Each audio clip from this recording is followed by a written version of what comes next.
வணக்கம் அன்பு நேயர்களே! மீண்டும் கிருஷ்ணா எஃப்எம் சேனல் வழியாக உங்கள் அனைவரையும் சந்திப்பதில் எனக்கு பெரும் மகிழ்வும், ஆனந்தமும். இப்பொழுது ஒரு சுவாரஸ்யமான, அதே சமயத்தில் முக்கியமான ஒரு விஷயம் தான் உங்ககிட்ட நான் பகிர போறேன்.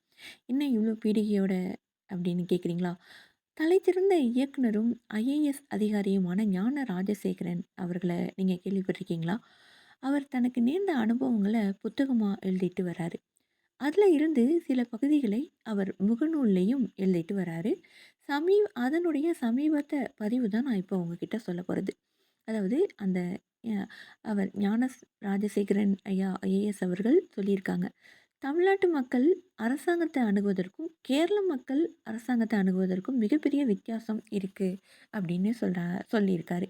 கேரளாவுல பாமர மக்களுக்கு இருக்கின்ற பொது அறிவு நம்ம ரொம்ப வியப்புல ஆழ்த்திடும். நான் 1985ஆம் ஆண்டு பாலக்காடு சப் கலெக்டராக இருந்தபோது, ஒரு நாள் ஒருவர் என்னை அவசரமா பார்க்கணும் அப்படின்னு என் அலுவலகத்துக்கு வந்திருந்தாரு.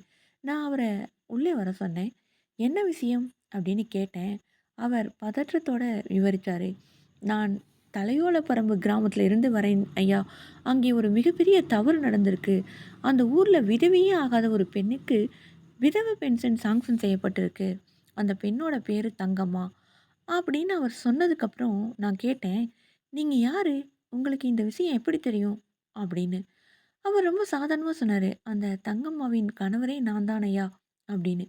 எனக்கு இந்த விஷயத்த கேட்டதும் தூக்கி வாரி போட்டுச்சு.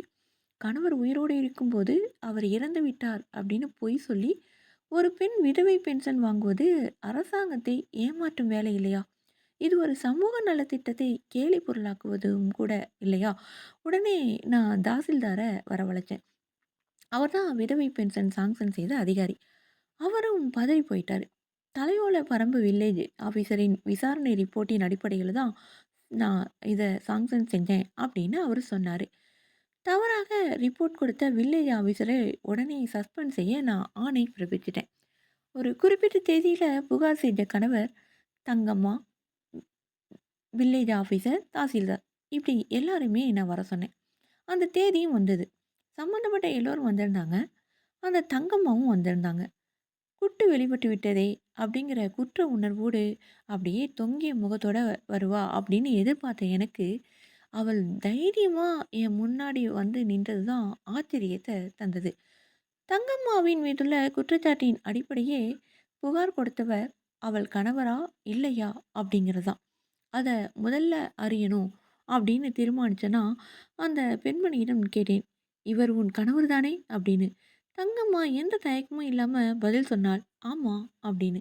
நான் சற்று உணர்ச்சி வசப்பட்டு பேசத் தொடங்கினேன். "ஏம்மா, நான் தமிழ்நாட்டுல இருந்து வந்திருக்கிறேன்.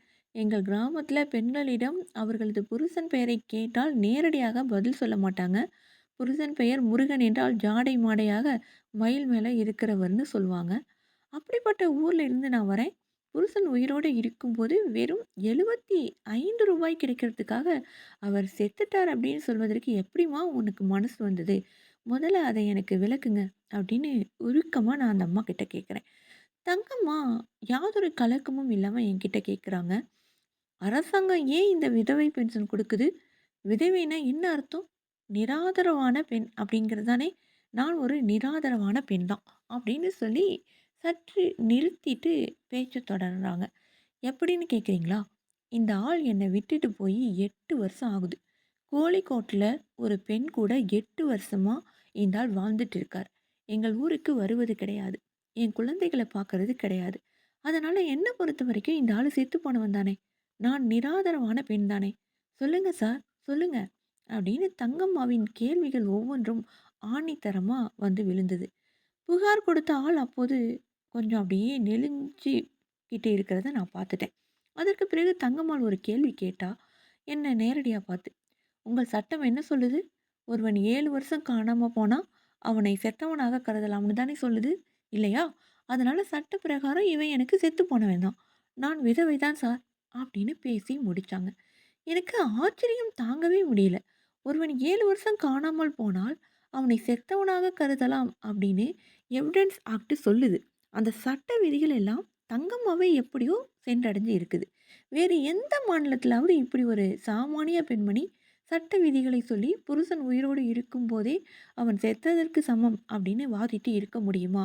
அப்படின்னு 1000 கேள்விக்குறி வந்தது. தங்கம்மாவின் வாதம் எனக்கு நியாயமாகவும் தோணுச்சு.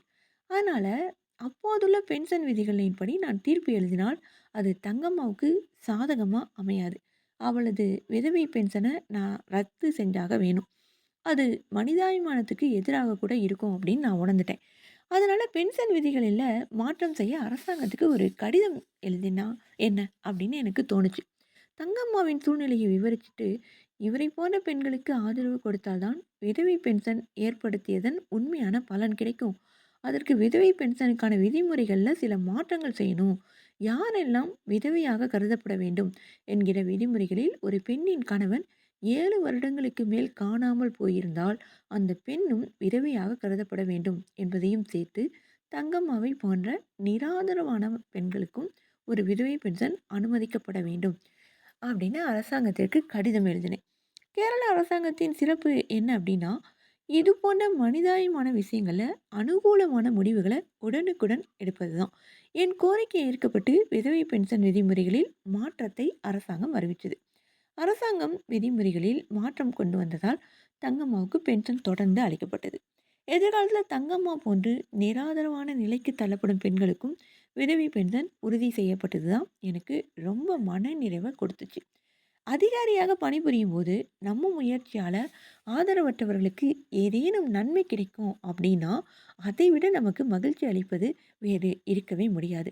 கண்ணகி தன் கணவன் கோவலன் கொல்லப்பட்ட போது கையில் சிலம்போட வந்து பாண்டிய மன்னனிடம் நீதி கேட்டாள். தலையோல பரம்பு தங்கம்மா கணவன் உயிரோடு இருக்கும்போதே அவனை இறந்தவனாக ஏன் கருதக்கூடாது அப்படின்னு அரசாங்கத்துக்கிட்ட நீதி கேட்குறாங்க. அந்த தலையோல பரம்பு தங்கம்மாவ என்னால என்னைக்குமே மறக்க முடியாது அப்படின்னு சொல்லி இருக்காங்க. மிகவும் அற்புதமான விஷயம் அப்படின்னு தான் சொல்லணும் இல்லையா? அதாவது கேரளாவுல ஒரு சாதாரண பெண்மணிக்கும் சட்டம் என்ன சொல்லுது அப்படின்னு தெரிஞ்சு வச்சிருக்காங்க.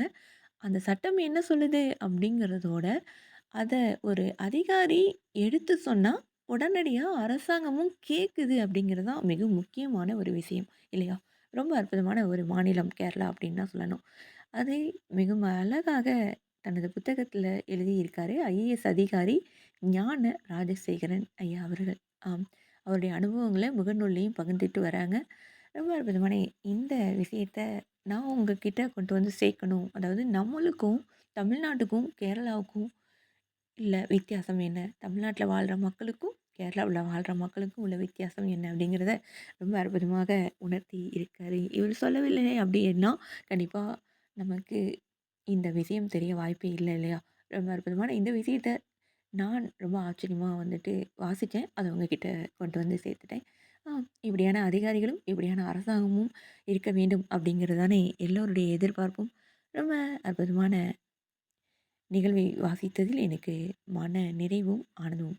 ஆம் நேயர்களே மீண்டும் இதே போல ஒரு அற்புதமான பதிவோடு சந்திக்கலாம். அதுவரை உங்களிடமிருந்து விடைபெறுவதற்கு முன்னால், இதை பற்றி நீங்க என்ன நினைக்கிறீங்க அப்படின்னு கொஞ்சம் சொல்லிட்டு போங்க அன்பு நேயர்களே. நன்றி.